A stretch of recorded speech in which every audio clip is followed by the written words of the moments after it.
Hi everyone, welcome back to Bhavi S A vlogs Kannada YouTube channel. ಎಲ್ಲರೂ ಹೇಗಿದ್ದೀರಾ? ಎಲ್ಲ ಹೆಣ್ಮಕ್ಳಿಗೂ ಅಮ್ಮನ ಮನೆಗೆ ಹೋಗ್ಬೇಕಾದ್ರೆ ಎಷ್ಟು ಖುಷಿ ಇರುತ್ತೋ ಅದೇ ಥರ ರಿಟರ್ನ್ ಆಗಬೇಕಾದ್ರೆ ತುಂಬ ಫೀಲ್ ಆಗುತ್ತೆ ಅಲ್ವಾ?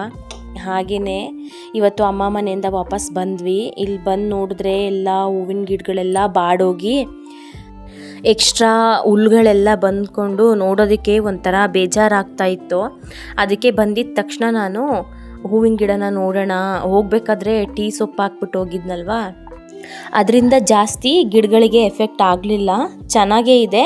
ಆದರೆ ನೀರಿಲ್ಲ ಅಲ್ವಾ, ಅದಕ್ಕೆ ಎಲ್ಲ ಸೊರ್ಗೋಗಿರೋ ಥರ ಆಗಿಬಿಟ್ಟಿದೆ. ಅದಕ್ಕೆ ನೀರೆಲ್ಲ ಹಾಕ್ಕೊಂಡು ಎಕ್ಸ್ಟ್ರಾ ಹುಲ್ ಬಂದಿರೋದೆಲ್ಲ ತಕ್ಕೊಂಡು ರೆಡಿ ಮಾಡಿಕೊಂಡೆ. ಫಸ್ಟು ಬಂದಿದ್ದ ತಕ್ಷಣ ಇದೇ ಕೆಲಸನ ಮುಗಿಸ್ಕೊಂಬಿಡೋಣ ಅಂತ ಮಾಡಿಕೊಂಡೆ. ಇನ್ನು ಮನೆ ಒಳಗೇನೂ ಅಷ್ಟೇ ಇಂಡೋರ್ ಪ್ಲ್ಯಾಂಟ್ಸು ನೀರಿಲ್ದೇ ಗಾಳಿ ಬೆಳಕು ಕರೆಕ್ಟಾಗಿ ಸಿಗದೇ ಫುಲ್ ಒಣಗೋಗ್ಬಿಟ್ಟಿತ್ತು. ಅದನ್ನು ಕ್ಲೀನ್ ಮಾಡ್ಕೊಬೇಕಿತ್ತು. ಅದಕ್ಕೆ ಅದೆಲ್ಲನೂ ಕಿತ್ಬಿಟ್ಟು ಕ್ಲೀನ್ ಮಾಡಿಕೊಂಡು ನೀರು ಹಾಕ್ಬಿಟ್ಟೆ ಅದಕ್ಕೆಲ್ಲ.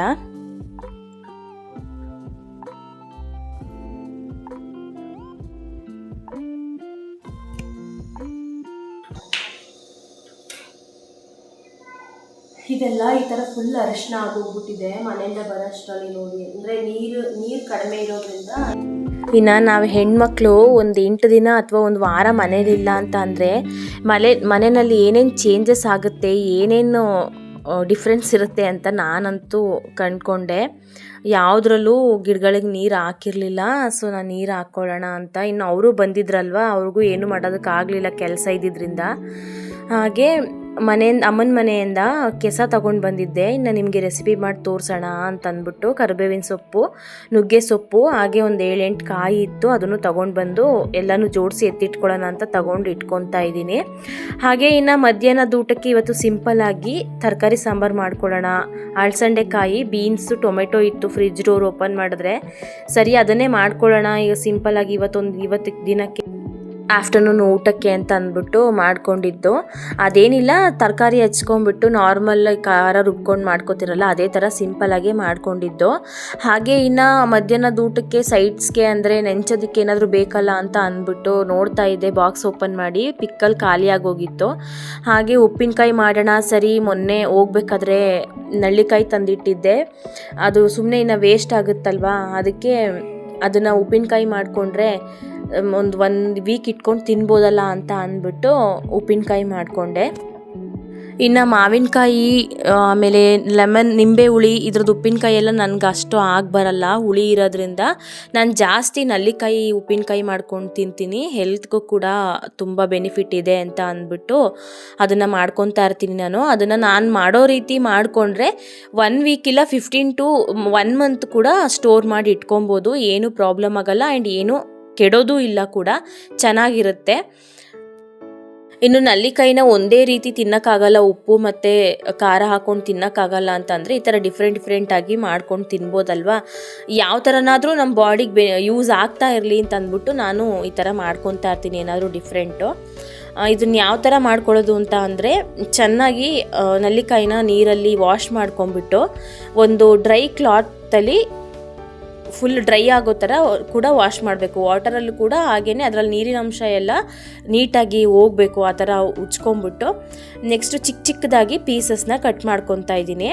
ಚಿಕ್ಕ ಪೀಸು ನೋಡಿ, ಈ ಥರ ಇರಬೇಕು ಪೀಸು. ಆ ಥರ ಚಿಕ್ಕದಾಗಿ ಕಟ್ ಮಾಡಿಕೊಂಡ್ರೆ ತಿನ್ನೋದಕ್ಕೂ ಕೂಡ ಚೆನ್ನಾಗಿರುತ್ತೆ. ಹಾಗೆಯೇ ನಾವು ಏನು ಹಾಕ್ತೀವಿ ಮಸಾಲ ಅಂದರೆ ಉಪ್ಪು ಖಾರ ಎಲ್ಲ ಏನು ಮಿಕ್ಸ್ ಮಾಡ್ತೀವಿ ಅದೆಲ್ಲನೂ ಅದಕ್ಕೆ ಚೆನ್ನಾಗಿ ಹಿಡ್ಕೊಳ್ಳುತ್ತೆ ಅಂತ ನಾನು ಅಷ್ಟು ಚಿಕ್ಕದಾಗಿ ಕಟ್ ಮಾಡ್ಕೊತೀನಿ. ನೀವು ಯಾವ ಸೈಜಲ್ಲಿ ಬೇಕಾದ್ರೂ ಕಟ್ ಮಾಡ್ಕೊಬೋದು. ನಾನು ಈ ಸೈಜಲ್ಲಿ ಕಟ್ ಮಾಡ್ಕೊತೀನಿ, ಬಾಯಿಗೆ ಚೆನ್ನಾಗಿ ಸಿಗುತ್ತೆ ಕಚ್ಕೊಂಡು ತಿನ್ನೋದಕ್ಕೆ ಅಂತ ಅಂದ್ಬಿಟ್ಟು.